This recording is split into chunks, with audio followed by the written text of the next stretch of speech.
హరిహర వీరమల్లు అనే ఈ సినిమా సరిగ్గా 5.5 సంవత్సరాల క్రితం నా జర్నీ రాధాకృష్ణ గారితో మొదలైంది. ఇప్పుడు జ్యోతికృష్ణతో పూర్తవుతుంది. సో నేను చాలామంది డైరెక్టర్లతో పనిచేశాను జ్యోతి.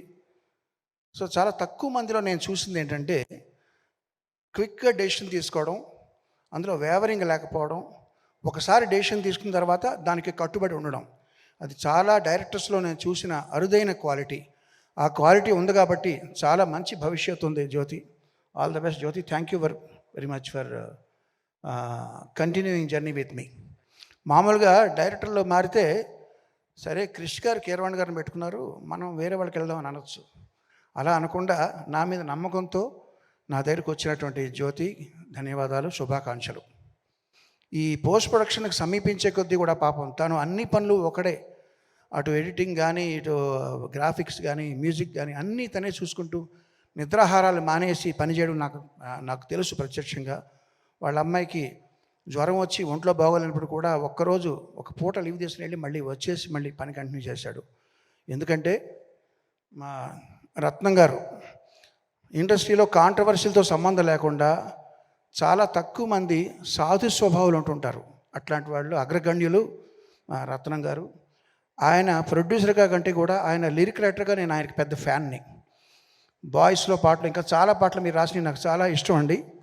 సో నా ఫేవరెట్ లిరిక్ రైటర్ అండ్ నా ప్రొడ్యూసర్ రత్నం గారికి, ఆయనకి సినిమా సక్సెస్ అవడం చాలా చాలా చాలా చాలా అవసరం. అండ్ అది భగవంతుడు ప్రసాదిస్తాడని నేను ప్రగాఢంగా విశ్వసిస్తున్నాను. మన దయాకర్ గారు, ఆయన అసలే ఆర్ఎస్ఎస్ సభ్యుడు. ఆయన సినిమా ఇండస్ట్రీలో జరిగే పార్టీలకి ఈ హంగామాలకి అతీతంగా ఉంటుంటారు. ఆయన చాలా పెద్ద మనిషి. ఆయన అంటే నాకు చాలా గౌరవం. ఆయన తన వంతు కర్తవ్యం తను నిర్వహిస్తూ ఎవరెవరికి ఏం కావాలో అది సమకూరుస్తూ ఈ సినిమాని ఇంతవరకు తీసుకురావడంలో ఆయన చేసిన పాత్ర చాలా ఉంది. ఇకపోతే నిధి అగర్వాల్, చాలా మనం చూస్తుంటాం టైం ల్యాప్స్ అయ్యే కొద్దీ కూడా, ముఖ్యంగా హీరోస్ కంటే కూడా వాళ్ళకి అదే విధంగా కనబడేలా మెయింటైన్ చేయడం చాలా కష్టం. 5.5 సంవత్సరాల క్రితం షూట్ చేసిన కొల్లగొట్టిన అదిరో పాటతో ఎలా ఉందో ఇప్పుడు అలాగే ఉంది. ఇప్పుడు తారతారని ఒక పాటలో కూడా అదే విధంగా ఉంది. సో చాలా ఇది ఏ ప్రయాసాలు కావాలి దానికి. కంగ్రాట్స్ నిధి, చాలా చక్కగా చేసింది. తన పాత్ర చాలా పోషించింది. ఇక ఈ పాటతో ఫస్ట్ టైం నేను అసోసియేట్ అవుతున్నది రాంబాబు గోసాల గారు. ఒక మంచి లిరిసిస్ట్ని ఇంకొక లిరిసిస్ట్ నాకు పరిచయం చేశాడు జ్యోతి. థ్యాంక్ యూ జ్యోతి. చాలా మంచి ఇది ఉంది, విషయం ఉంది మీలో. అలాగే వరదరాజు గారు, మిగతా లిరిసిస్టులు అందులో కూడా వారికి నా ప్రత్యేక ధన్యవాదాలు. ఒక ఇద్దరు వ్యక్తులు ఉన్నారండి, ఏఆర్ రెహమాన్, ఆది. వాళ్ళలో స్పెషాలిటీ ఏంటంటే ఇట్లాంటి ఆవేశపూరితమైన పాటలు బాగా రావాలంటే కోరస్ పాత్ర చాలా ప్రధానం. ఇందులో మీరు గమనించారో లేదో, సోలో వాయిస్ లేదు, మొత్తం అంతా కోరసే పాడారు. ఇదివరకు మేము ఒక పాట ఎస్పి బాలు, చిత్ర, బృందం అని ఇచ్చేవాళ్ళం క్రెడిట్స్. అలా కాకుండా వాళ్ళు కూడా టాలెంట్ ఉందని గుర్తించి వాళ్ళకు కూడా పేర్లు రావాలి ఆల్బంలో అని మొట్టమొదటిసారి ప్రయోగం చేసి అందరికీ మార్గదర్శకం అయిన ఏఆర్ రెహమాన్కి ప్రత్యేకంగా ధన్యవాదాలు. ఆ రీతిలో ఇక్కడ పాడిన సింగర్లు అందరూ కూడా ఒక్కొక్కళ్ళు సోలో పాడగలిగిన కెపాసిటీ ఉన్న వాళ్ళందరూ కలిసి వాళ్ళ శక్తిని ఇచ్చారు ఈ పాటకి. ఇక ఆది ఎవరంటారా, ఆడియోలో కోరస్ ఎలాగ శక్తి ఇచ్చారో, మామూలుగా మేము ఒక రేంజ్తో చేసిన పాటని 100% నెక్స్ట్ రేంజ్కి తీసుకెళ్లాలంటే లిరికల్ వీడియో చాలా ఇంపార్టెంట్. ఆ లిరికల్ వీడియో అద్భుతంగా చేసిన ఆది అనే అబ్బాయికి కూడా నా ప్రత్యేక కృతజ్ఞతలు, అభినందనలు. అందరి గురించి మాట్లాడండి. ఇప్పుడు పవర్ స్టార్ పవన్ కళ్యాణ్ గారు, ఆయన మీరందరూ ప్రేమగా పవర్ స్టార్ అంటే, నేను అనేది ఏంటంటే ఆయన మూర్తీభవించిన ధర్మాగ్రహం.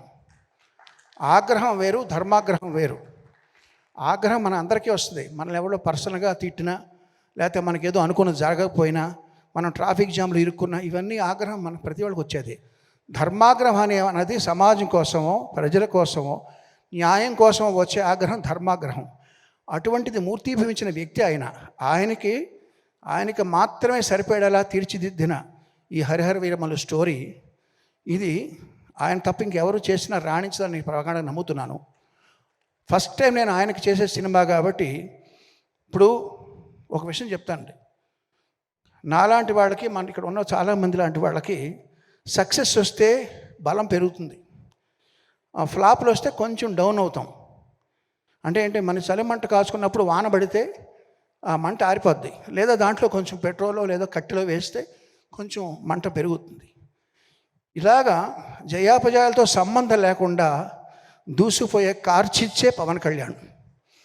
కార్చిచ్చు మీద ఎంత వాన పడినా అది ఆగదు. అది అట్లాంటి పవన్ కళ్యాణ్ గారికి చేసేటప్పుడు మనం ఎంత శ్రద్ధగా చేయాలి, ఫస్ట్ టైం చేస్తున్నాం, మంచి పేరు తెచ్చుకోవాలి.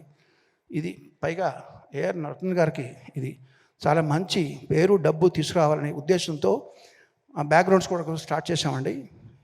ఇప్పుడు రిలీజ్ అయిన ఇది 3వ పాట. ఇది కాకుండా ఇంకా 3 పాటలు ఉన్నాయి, ఇంకొక బిట్ సాంగ్ ఉంది, దానికంతా ట్రైలర్ ఉంటుంది. ఈ 3 పాటలు, బిట్ సాంగ్, ట్రైలర్ కలిపి 5 ఐటమ్స్ జూన్ 12వ తారీఖున ఎలా రిలీజ్ చేయాలి అనేది ఇప్పుడు నేను ప్లాన్ చేయాలి. అది తక్షణం మా ముందర ఉన్నటువంటి గురుతరమైన బాధ్యత. సో అది వారానికి 1 లేకపోతే వారానికి 2 చాలా, ఇంకా 20 డేస్ ఉందా రిలీజ్. ఈ 20 డేస్లో మేము ఇది కాన్సన్ట్రేట్ చేయాలి. సో అదే మా కర్తవ్యం. సో పవన్ కళ్యాణ్ గారు ఇంకో విషయం చెప్తానండి. ఇందులో ఒక ఐటమ్ సాంగ్ ఉంది, తార తార అని ఐటమ్ సాంగ్. ఈ ఐటమ్ సాంగ్లో మీకు తెలుసు, మామూలుగా రొమాంటిక్ గీతాల కంటే కూడా ఐటమ్ సాంగ్లో కొంచెం శృతి మించి ఉంటాయి మాటలు. అందులో ఆయన కోసం మేము ఉద్దేశించి రాసిన కొన్ని వాక్యాలని, లేదండి నేను ఇప్పుడు బాధ్యత ఎక్కువ ఉంది నా మీద, అవన్నీ తీసేయండి, అవి కూడా మీరు తీసేసి మళ్ళీ చేయండి అని చెప్పారు. సో ఆయన నిబద్ధతకి, ఆయన తీసుకుంటున్న బాధ్యతకి అది ఒక నిదర్శనం. సో అట్లాంటి పవన్ కళ్యాణ్ గారితో ఫస్ట్ టైం చేస్తున్న సినిమా ఇది చక్కగా వస్తుంది నమ్ముతూ, మీరందరూ ఆదరిస్తారని ఆశిస్తూ, జూన్ 12వ తారీఖు కోసం ఎదురు చూస్తూ అందరికీ నమస్కారం, ధన్యవాదాలు. சார், எனக்கு உங்ககிட்ட ஒன்று கேட்கணும் சார். நான் ரொம்ப உங்ககிட்ட அதிகம் ரசிக்கிற விஷயம், ஆஸ்கரே கையில் வாங்கினாலும் அலட்டிக்காத யதார்த்தமும், ஒரு வெற்றி உரை வழங்கும் போது நான் எவ்வளோ பெரிய ஆள் தெரியுமா அப்படின்லாம் பீத்திக்காம, யாரெல்லாம் அதுக்கு உழைச்சாங்க தெரியுமா அப்படின்னு உழைச்சவங்க பேரை முன்னாடி வைக்கிற அந்த பெருந்தன்மை உங்ககிட்ட நான் வியந்து பார்த்துருக்கேன் சார். எப்படி தமிழ் ரசிகர்கள் ராஜா சார் மேலேயும் எஸ்பிபி சார் மேலேயும் ஒரு பெரிய மரியாதையை அன்பு வச்சுருக்காங்களோ, அதே போல் உங்கள் மேலேயும் அதே அன்பு மரியாதையும் வச்சுருக்கோம். தமிழ் ரசிகர்கள் அப்படின்னு உங்களுக்கு என்ன சார் தோணும்? நீங்கள் கேட்டது எனக்கு சரியாக புரியல, பிரீஃபாக கேளுங்க. எங்கள் தமிழ் ரசிகர்கள் ராஜா சார் மேலேயும் எஸ்பிபி சார் மேலேயும் எவ்வளவு மதிப்பும் அன்பு வச்சுருக்கோமோ, அதே அன்பு மதிப்பும் கீரவாணி சார் மேலே வச்சுருக்கோம். ரொம்ப நன்றி. அந்த அன்பும் மதிப்பும் அதை பார்க்கும்போது உங்களுக்கு என்ன சார் தோணும்? தமிழ் ரசிகர்கள் அப்படின்னா உங்களுக்கு என்ன சார் ஞாபகம் வரும்? ஒரு சின்ன பையன் வீட்டில் விளையாடும்போது என்னென்னமோ பேசுவான், தப்பு பேசுவான், சரியாக பேச மாட்டான். அவங்க வாய்க்கு வளர்ந்ததெல்லாம் பேசுவான், கைக்கு வந்ததெல்லாம் தொடுவான், சாப்பிட ட்ரை பண்ணுவான். அது எல்லாம் பெரியவருக்கு எப்படி தோணும்? ஓ நல்லா இருக்கே, ரொம்ப ரொம்ப செல்லமாக பாசமாக பார்த்துட்டு இருப்பாங்க. அதெல்லாம் தப்பு நினைக்க மாட்டாங்க. அப்படி தான் நான் நினைக்கிறேன். இந்த யதார்த்தமும் எளிமையும் தான் சார் உங்கள் மேலே எப்போதும் நாங்கள் அதிகமாக அன்பும் நேசம் வச்சுருக்கிறதுக்கு காரணம். நன்றி సార్. ரொம்ப நன்றி. చివరిగా ఒక మాట చెప్తానండి. అభ్యుదయ కవి నగ్నముని గారు చెప్పినట్టుగా ఉప్పు ఏ భాషలో అయినా ఉప్పగానే ఉంటుంది అన్నారు ఆయన. సో ఈ ధర్మరక్షణ కోసం పవన్ కళ్యాణ్ గారి పాత్ర ఏదైతే ఉందో ఈ సినిమాలో హరిహర వీరమల్లు అనే చేసే పోరాటం కూడా అన్ని వర్గాల వారిని ఒకే రకంగా అలరిస్తుందన్న ప్రగాఢ విశ్వాసం. అందరికీ శుభోదయం, నమస్కారం.